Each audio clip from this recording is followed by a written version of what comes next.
পঞ্চমবারের মতো operation mangrove শিল্ডের আওতায় অভিযান পরিচালনা করে কুখ্যাত ডাকাত করিম শরীফ বাহিনীর 3 জন সক্রিয় সদস্যকে অস্ত্র ও গোলাবারুদ সহ আটক করা হয়।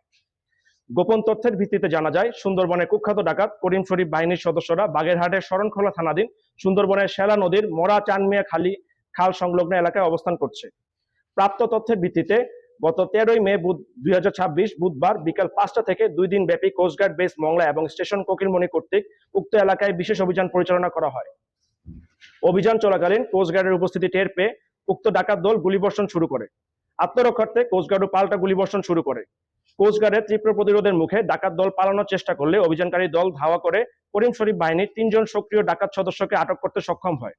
এ সময় আটককৃতদের কাছ থেকে 3টি একনলা বন্দুক, একটি দেশীয় পিস্তল, 49 রাউন্ড তাজা কার্তুজ, 187 রাউন্ড এয়ারগান গোলা, 2টি ওয়াকিটকি ও 4টি ওয়াকিটকি চার্জার উদ্ধার করা হয়। আটককৃত ডাকাত মোহাম্মদ মেহেদী হাসান ও মোহাম্মদ রমজান শরীফ বাগেরহাট জেলার মোড়লগঞ্জ থানা এবং মোহাম্মদ এনায়েত ফরিদপুর জেলার ভাঙ্গা থানার বাসিন্দা। প্রাথমিক জিজ্ঞাসাবাদে জানা যায়, তারা দীর্ঘদিন যাবৎ সুন্দরবনে করিম শরীফ বাহিনীর সক্রিয় সদস্য হিসেবে ডাকাতি এবং সাধারণ জেলে ও বাওয়ালীদের জিম্মি করে মুক্তিপণ আদায় করে আসছিল।